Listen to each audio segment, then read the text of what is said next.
Pastor Fernando é um amigo, ele é pai da Elisa, né, nossa líder de missões aqui da casa, é uma alegria recebê-lo.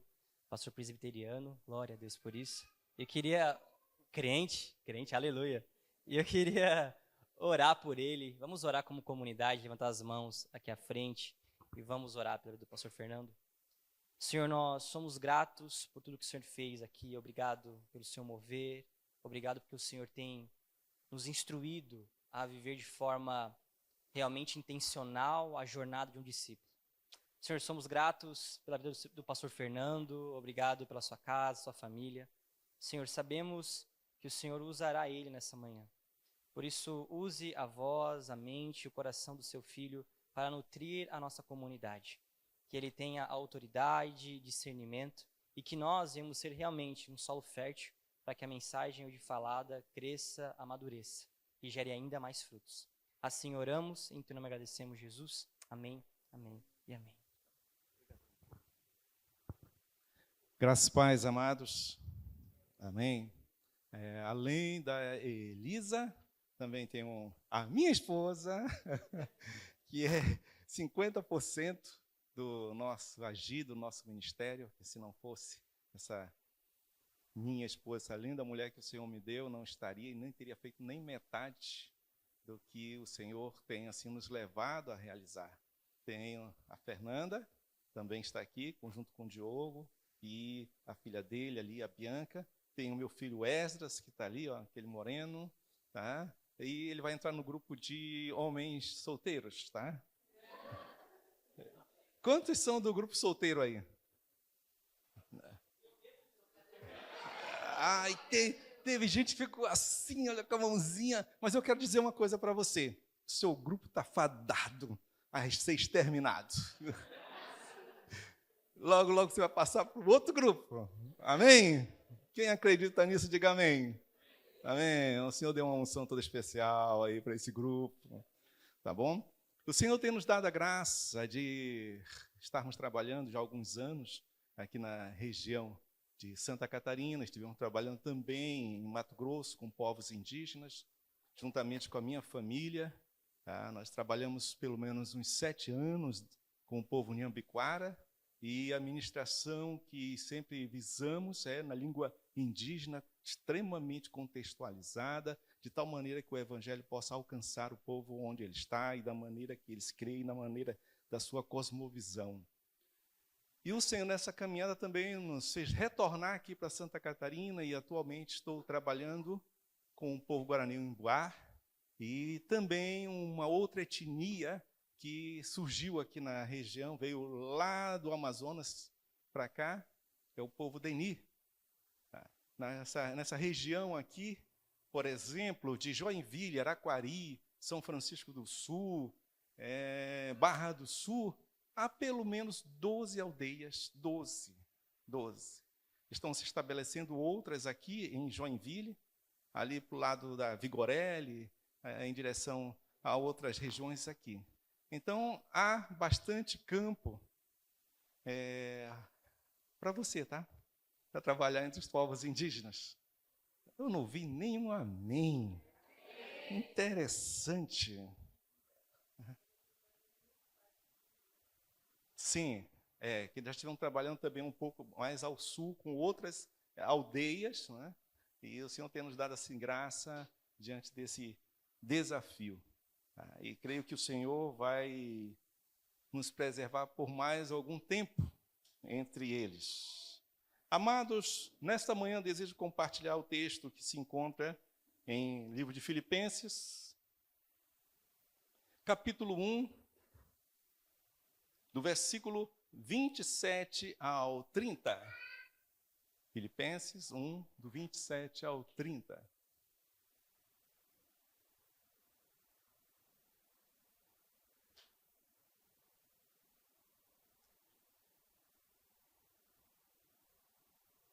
Assim está escrito: vivei acima de tudo por modo digno do evangelho de Cristo, para que, ou indo ver-vos, ou estando ausente, ouça no tocante a vós outros que estáis firmes em um só espírito, com uma só alma, lutando juntos pela fé evangélica.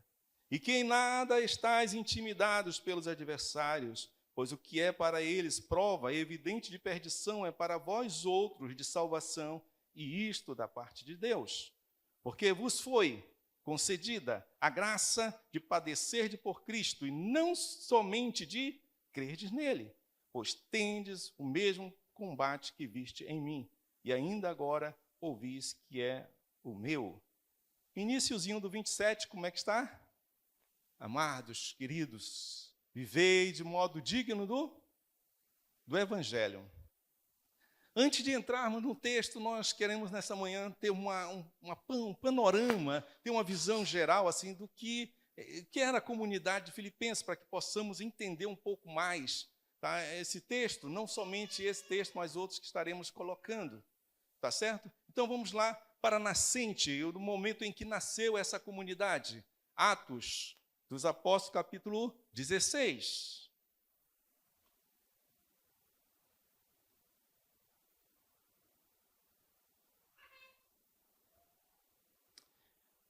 Versículo, vamos ver, já que abriu aí, ótimo. Veja o 12. Dali fomos a Filipos, cidade da Macedônia, primeira, grave bem isso, primeira do distrito e colônia romana. Nesta cidade permanecemos alguns dias. Versos 21 e 22.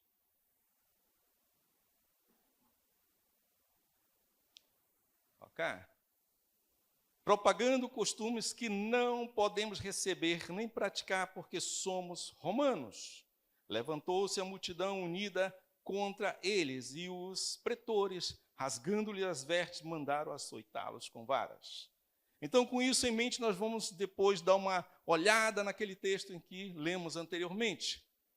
Você percebe claramente, e você sabe da história, de como Deus moveu o coração de Paulo. Ele estava tentando ir para alguns lugares até que teve aquela visão. E então o Senhor encaminhou para a comunidade, para a cidade de Filipos. E o texto inicial, lá no verso 12, Atos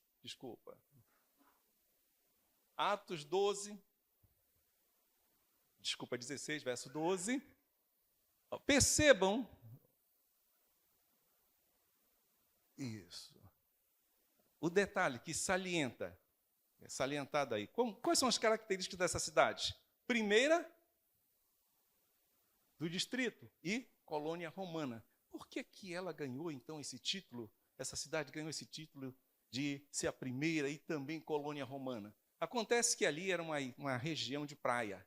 Então, quando os soldados, generais, chegavam e sobreviviam às várias batalhas, eles iam descansar ali, que nem o pessoal daqui de Joinville faz em relação a Barra do Sul e outras cidades litorâneas.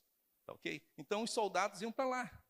Então, tornou-se uma comunidade fortemente com uma ênfase cultural romana. E não somente por isso, perceba que o texto diz colônia romana. Numa determinada guerra, a cidade apoiou Filipos. Tá? E ele, então, como obteve o apoio da cidade, ele deu o nome dele para a cidade. Tá?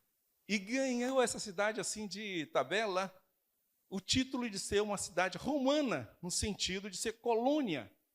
Ou seja, todas as regras e todas as leis que haviam na capital se implantavam diretamente ali. Toda pessoa que morava naquela cidade tinha os mesmos direitos lá de Roma. Então, na cabeça desse povo existia a seguinte mentalidade. Lá em Roma, quem mora em Roma vive como romano. Já que nós somos uma colônia romana, aqui em Filipos nós vamos viver como romanos. Então a concepção de vida deles era essa, fortemente formatada pela cultura romana. Só quero salientar um pequeno detalhe sobre isso. Roma realmente era um poder bélico que dominou e controlou o mundo da antiguidade. Acontece que Roma foi conquistada de dentro para fora, no bom sentido, pela filosofia e pela mentalidade grega. Por isso que muitas vezes a gente lê os livros falando de cultura greco-romana. Então, eles tinham na sua cabeça, o seu raciocínio era grego. Então, eles criavam certas particularidades, certo dualismo que era muito presente no pensamento filosófico de Platão. Eles conseguiam dividir tudo entre o que é secular e o que é espiritual. E isso influenciou grandemente toda aquela cidade. Bem, só pensando nisso, nós podemos avaliar algumas ideias, alguns pensamentos presentes nos dias de hoje.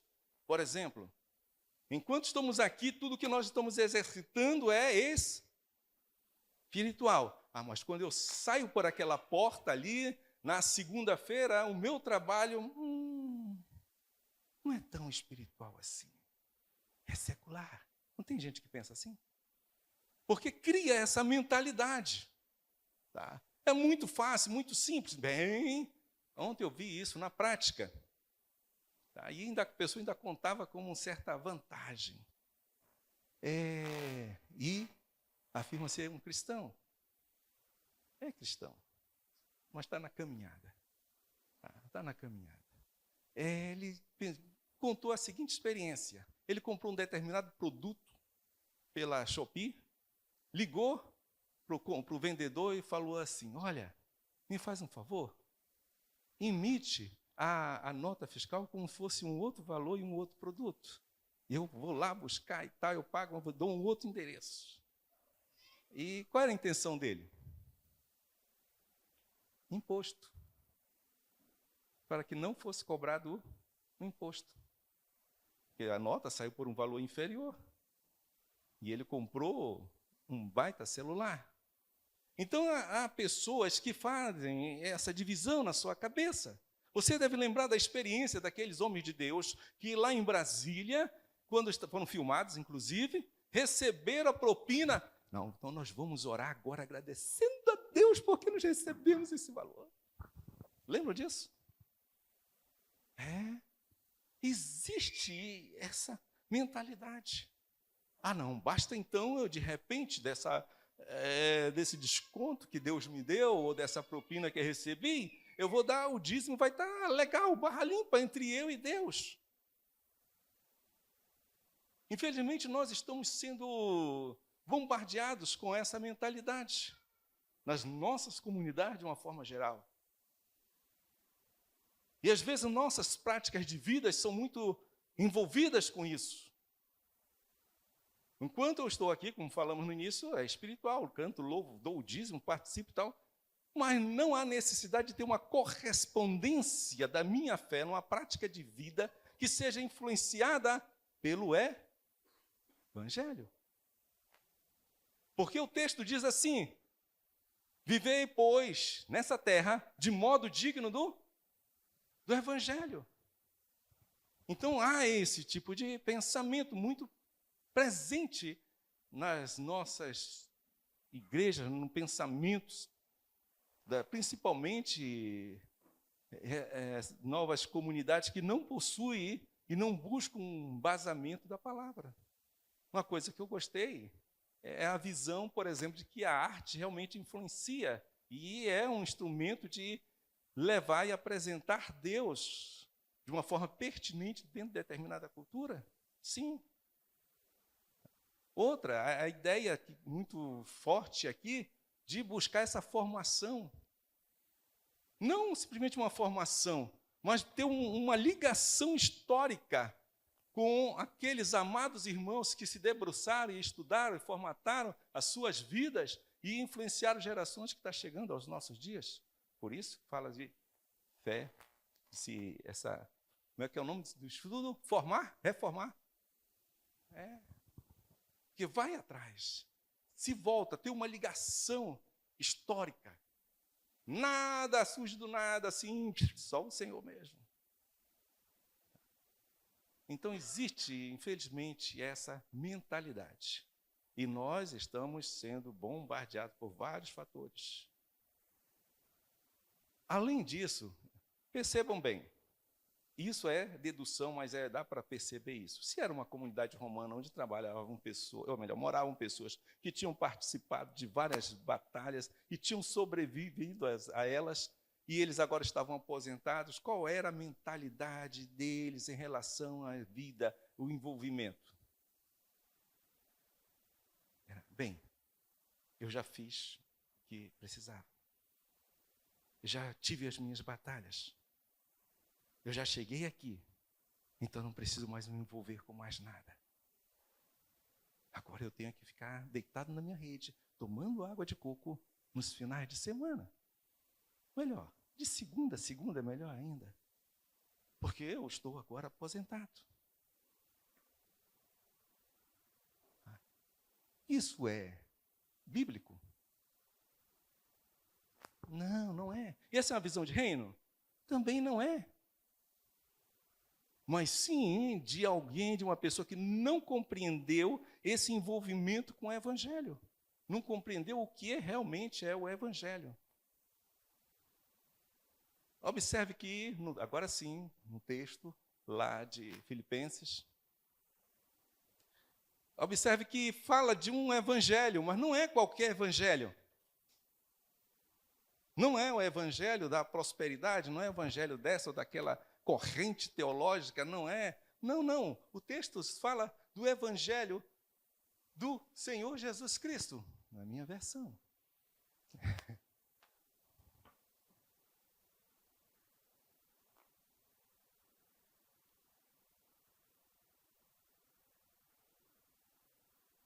Não é qualquer evangelho. Deixamos assim. Ok. Então, o que vem a ser evangelho? Vamos deixar de lado. Está ouvindo bem atrás?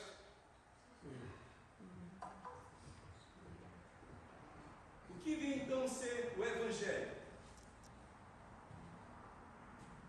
Pare para pensar se de repente alguém perguntasse para você: você é evangélico? Sim.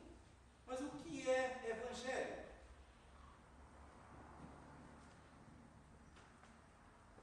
Você pode pegar a raiz grega, você tem boas novas e construir toda uma ideia sobre esporte, e a pessoa vai dizer: mas o que tem isso?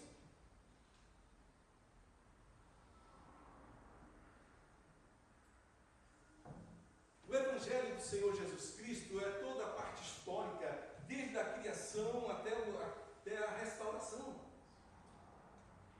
É toda essa caminhada. E eu e você estamos envolvidos 24 horas nessa história, esse histórico de vida. Não tem como a gente pegar e dissociar a nossa caminhada do nosso dia a dia do Evangelho, se somos realmente cristãos. Se fomos alcançados pela graça de Deus. Se realmente fomos transformados por Deus. Então, não há essa de abrir um lapso, abrir um espaço de tempo e dizer: não, agora eu vou estar sendo guiado e dirigido por mim mesmo ou por um outro evangelho. E não somente a história em si, porque quando os anjos se apresentam lá em Mateus, chegam e falam das boas novas, que é o evangelho, ele diz assim: hoje nasceu o Salvador. Eu estou trazendo uma boa notícia para vocês, o evangelho. Jesus, esse é o evangelho. A pessoa do Senhor Jesus Cristo.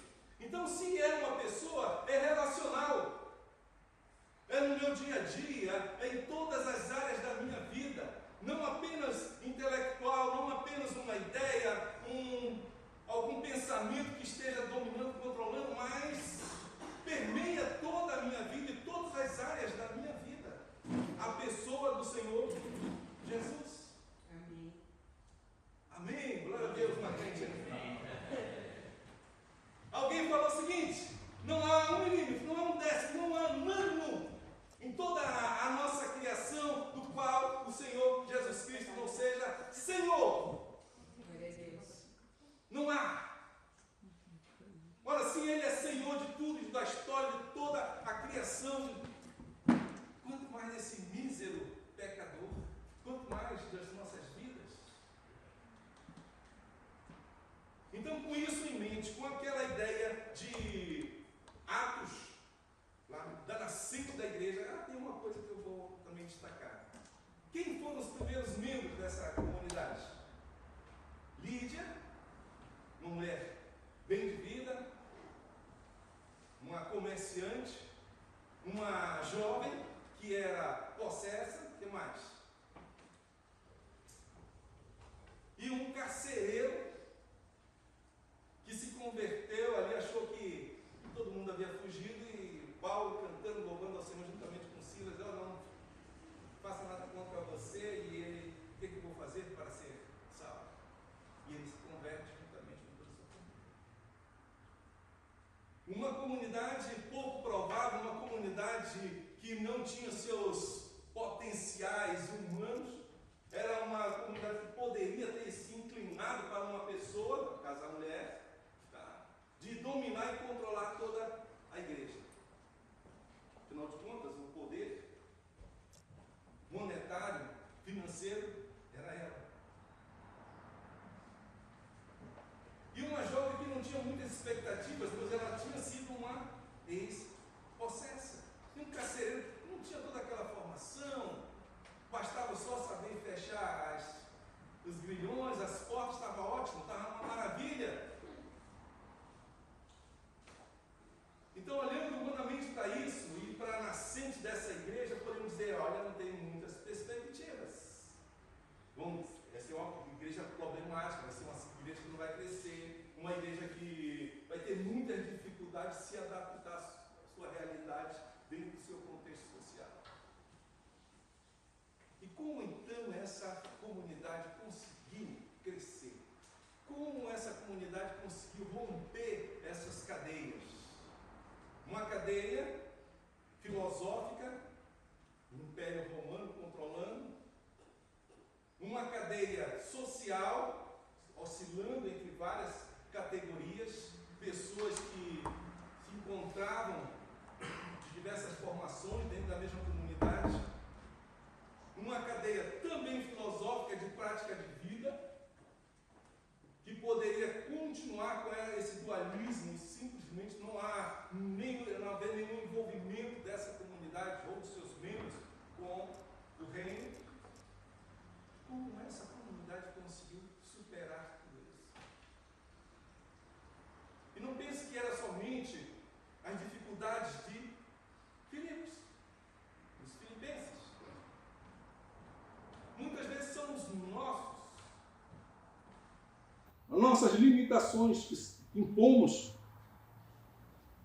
Muitas vezes não queremos abraçar. Foi ótimo o exemplo do pastor, porque ele chegou e abraçou. E muitas vezes não queremos abraçar alguém que está lá fora, ou um determinado grupo social, porque nós, a pessoa não tomou banho direito, sabe como é que é? Hoje eu vou cantar, vou louvar. Lembra da história do samaritano? Não pôde socorrer, não pôde se envolver com o reino. E nós temos a tendência de nos distanciarmos, porque nós colocamos os nossos próprios interesses em pauta, colocamos nossos próprios valores em pauta, sem compreender o que realmente é os valores do reino. Então, com isso em mente, vamos lá para o texto.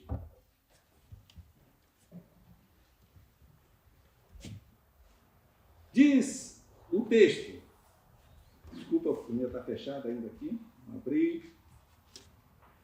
Observe um detalhe interessantíssimo.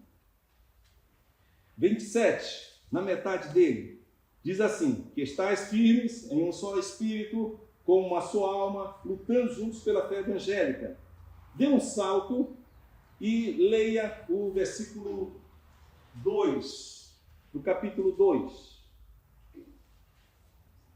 Completai a minha alegria de modo que penseis a mesma coisa, tenhais o mesmo amor, sejais unidos de alma, tendo o mesmo sentimento. Hoje eu estava pensando, olha, interessante como essa sequência de sentimentos, de emoções, de pensar, a gente consegue ancorá-los lá no início da igreja de Atos.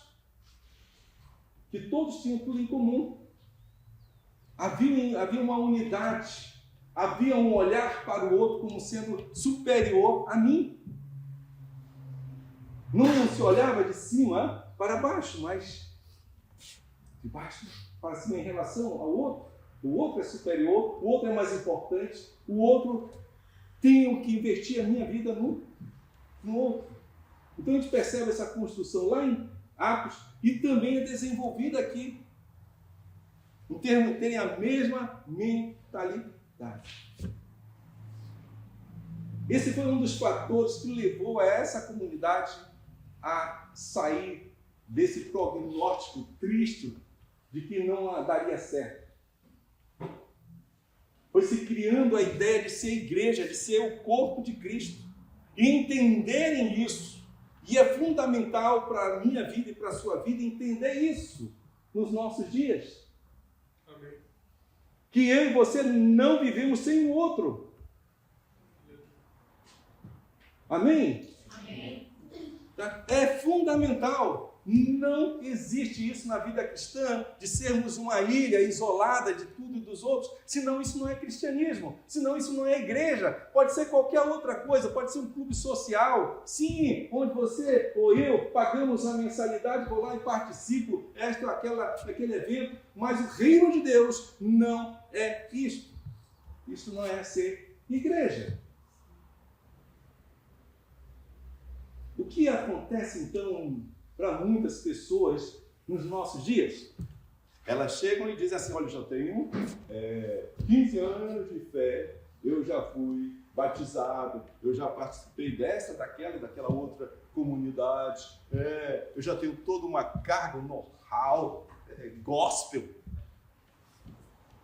Então eu não tenho que estar muito sensível a aprender o novo, ou me adequar a essa nova realidade que o Senhor está me apresentando. Nós criamos muitas vezes barreiras na nossa mente, no nosso coração, porque nós pautamos as nossas decisões em cima dos nossos próprios valores, nossa cosmovisão de mundo. Não temos, como vai falando, não temos compreendido o que é realmente o reino de Deus, o que é ser cristão, o que é ser evangélico. Volto a falar, é relacionar. É eu e o outro com o Senhor. Ninguém é igreja isoladamente. Amém. Amém? Então, se você quer crescer, eu vou voltar nesse ponto aí, é fundamental. Tá? 15, 20 anos. Se a gente conseguisse olhar, se a gente conseguisse ver no mundo espiritual, a gente ia ver algumas pessoas usando fralda. Não geriátrica, não, é de bebê mesmo. É de bebê. Íamos ver alguns nossos amados irmãos chupando chupeta. Mas, irmãos, por que você estagnou, parou na sua caminhada? Você teve um encontro maravilhoso, você realmente foi encontrado pela graça, mas você não permitiu, entre aspas, que você crescesse nesse processo. Porque alguma coisa neste mundo fez com que os seus olhos se voltassem e destoassem do verdadeiro evangelho. Eu quero parar porque eu já cansei de batalhar, de guerrear pelos reinos do Senhor. Eu quero parar. Não, esse negócio de estudar, de se aprofundar, de buscar mais o Senhor. Não, já está bom, está aqui no nível, eu cheguei nesse patamar, está ótimo. Tá? E pior ainda, às vezes, é a caminhada de fé dentro de determinadas comunidades, que fere e machuca as pessoas. E então ela cria certa camada, certa ojeriza em relação a se aprofundar. Eu não vou me comprometer, senão eu vou quebrar a cara de novo, eu não quero mais me ferir. Tem pessoas que reagem assim. Mas essa não é a proposta de Deus para as nossas vidas. Filipenses capítulo 2, você sabe que foi salteado, versículo 5 em diante. Como a gente começa a romper essas coisas. Observe. que no texto que nós lemos tem essas características. E Paulo está aí, no final do 2, o versículo 2, fala sobre sentimento. Agora, versículo 5.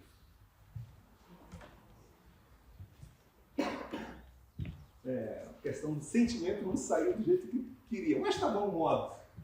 Mas vamos falar. Tem em vós o mesmo sentimento que houve em Cristo Jesus. Vocês, o mesmo modo de pensar de Cristo Jesus. Na eternidade, antes da fundação do mundo, houve aquela reunião e então, quem é que vai por nós? E Jesus falou, eu vou. Queridos, porque se Deus, o Pai, tivesse vindo, tudo aqui teria sido destruído. Tudo. Toda a criação teria sido destruída. Porque Ele é santo.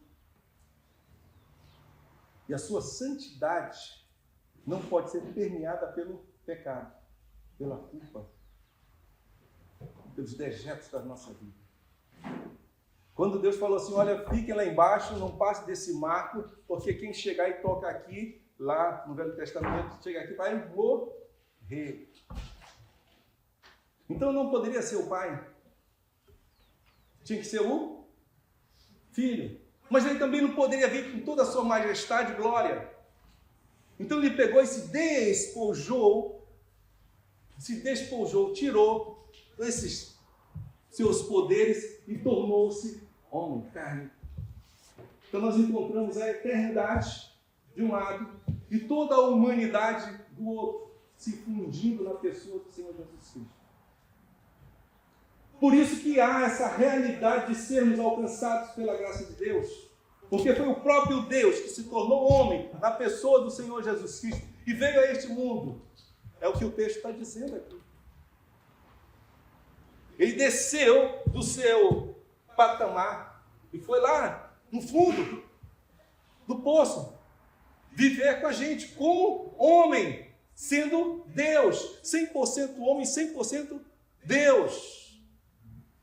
Então, qualquer doutrina que negue essa encarnação, qualquer doutrina que fuja e diga, não, esse negócio de Deus trino, não, isso não é bíblico, isso não fuja disso, porque o próprio Deus tornou-se carne e veio habitar entre nós e vimos a sua glória como a glória do unigênito do Pai.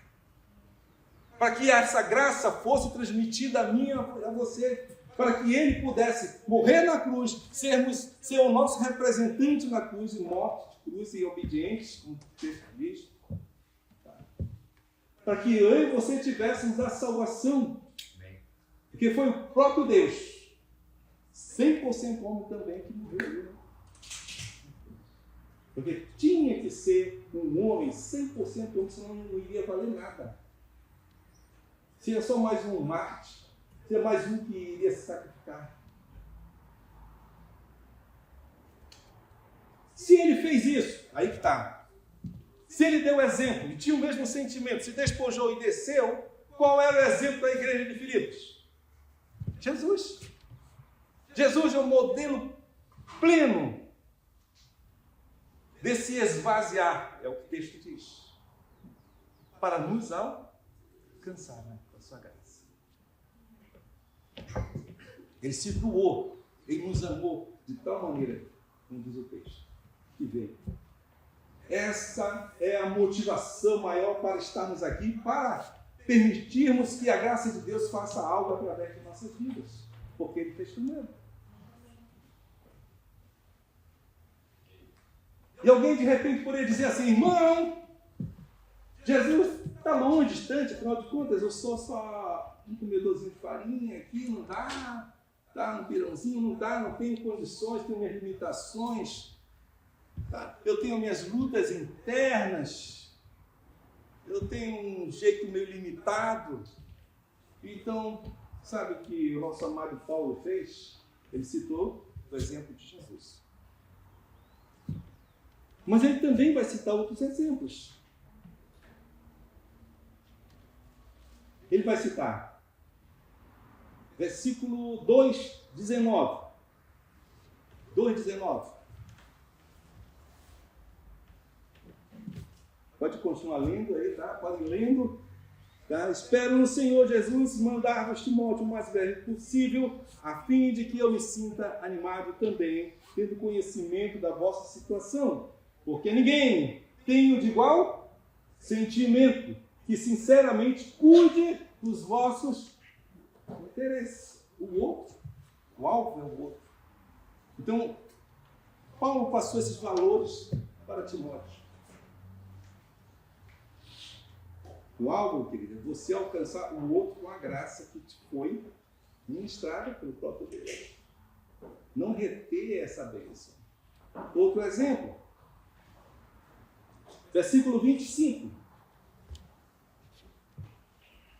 Esse é muito jóia. Julguei, todavia, necessário mandar até vós, quem? Epafrodito, um bom nome para o seu filho. Por um lado, meu irmão, cooperador e companheiro de lutas. E por outro, vosso mensageiro e vosso auxiliar nas minhas necessidades. Veja só agora por que ele fala isso sobre Epafrodito. Versículo 20, 9 e 30. 29 e 30. Recebam, pois, no Senhor com toda a alegria. Que façam o quê? Honrem sempre os que são com Ele. Por quê? Vamos lá. O 29. Desculpa, eu estou confundindo. Você está mais ágil. Por quê? Por causa, olha só, porque, vamos ler juntos.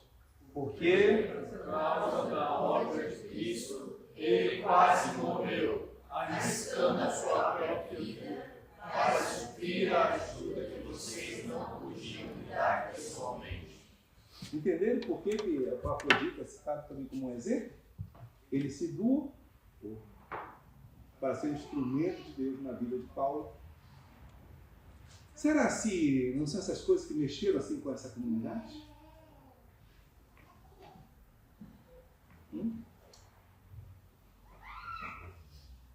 Ainda, com tudo isso, ainda tinha algumas dificuldades. Olha o capítulo 4. Aí essa é fácil, tá? Vamos ver para a versão. Eu sei óculos também. Portanto, meus amados irmãos, de quem tenho muita saudade, vocês, que são a minha alegria e coroa, sim, meus amados, permaneçam deste modo firmes no Senhor. Peço a quem? E peço a Cinti que no Senhor tenham o mesmo modo de pensar. Você percebe a caminhada de toda esse livro? Tá. Ele cita exemplos. Eu posso ser diferente de você. Você pode ser corintiano, flamenguista. Eu posso ter uma tendência de direita ou de esquerda. Mas tem algo que tem que nos unir. Qual é? Cristo Jesus. Para concluir, 3:20. 3:20. Aí está. Vamos ler juntos?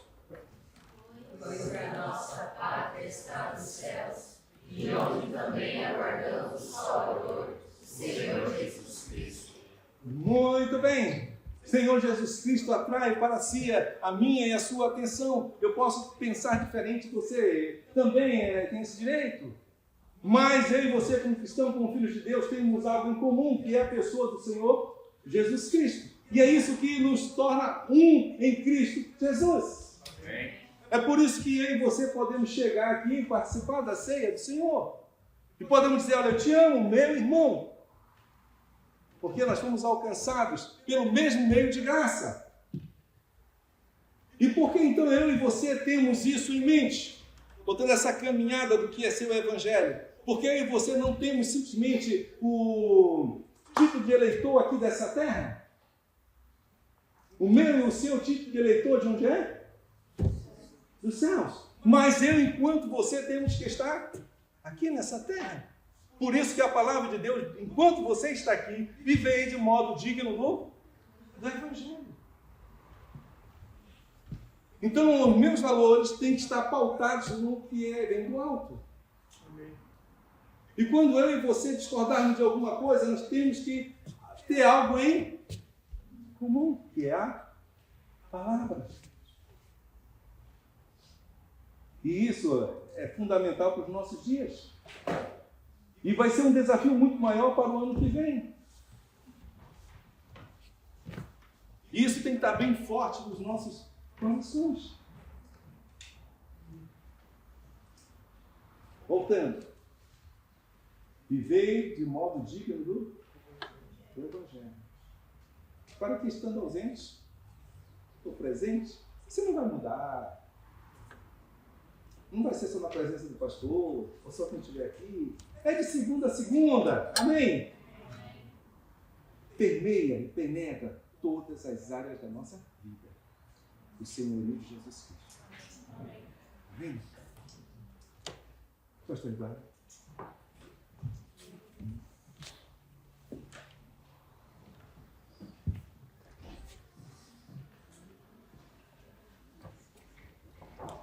Então, amados, podem abraçar o homem, tá? E apertar a mão dele por uma meia hora. Amém. Vamos ficar de pé, então. Vou pedir para o pastor Fernando orar por nós. Já estamos encerrando o culto. Glória a Jesus. O pastor Fernando gosta de falar, não tem voz, né? Pastor antigo, né, gente? Sábio. Não é Nutella, né?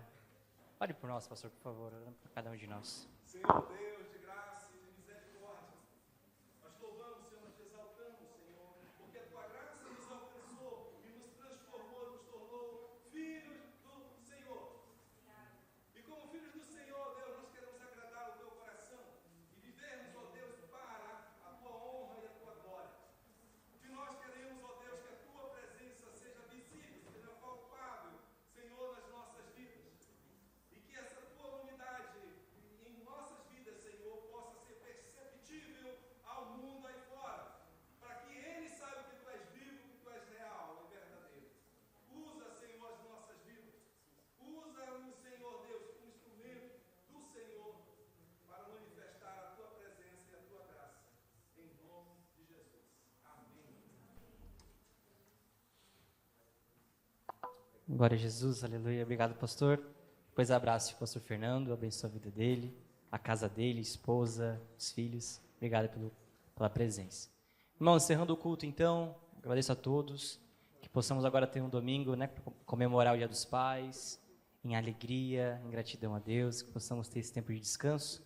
Lembrando que temos nessa quarta-feira sala de oração, né, venha para a sala de oração, tem sido momentos maravilhosos. Inscrição da Reformar, inscrição do Retiro e inscrição para a Betânia, curso para mulheres, muita coisa. Não esqueça de fazer tudo isso. Amém? Vamos orar mais uma vez? Senhor, somos gratos pela sua presença, somos gratos por aquilo que o Senhor está fazendo em nosso meio. Pai, que a palavra hoje lançada torne-nos dia após dia aqueles que seguem a mensagem da cruz. Amado e querido Deus, nos faça não ter uma vida equilibrada aos olhos dos homens, mas nos faça ter uma vida equilibrada diante de Ti. Por isso, impulsiona a nossa comunidade, Senhor, a realmente entender que o Evangelho não é equilíbrio, senão prioridade. Que essa série de mensagens possa continuar a ecoar em nossos corações, nos fazendo dia após dia mais apaixonados por Ti e cidadãos dessa terra, mas também dos céus. Oramos para que possamos ser embaixadores dos céus, por onde passarmos e em quem tocarmos, em quem falarmos. Assim, Cristo Jesus, abençoe a semana que se inicia hoje. Que possamos ter uma semana não pautada no equilíbrio para o nosso bel prazer, mas para que o seu reino avance, para que a mensagem alcance ainda outros corações. Assim, nos usa-nos, Senhor, nesses dias. Assim oramos, em teu nome agradecemos. Amém, Jesus. Estenda as suas mãos como fosse receber um grande e maravilhoso presente, que o amor de Deus Pai, a graça salvadora de nosso amado Jesus e a doce presença do Espírito Santo seja com todos vocês. Vão em paz, que Deus abençoe. Amém, amém, amém. Aplauda o Senhor, abraça seu irmão. Nos vemos terça ou quarta, sábado Mozart, em nome de Jesus.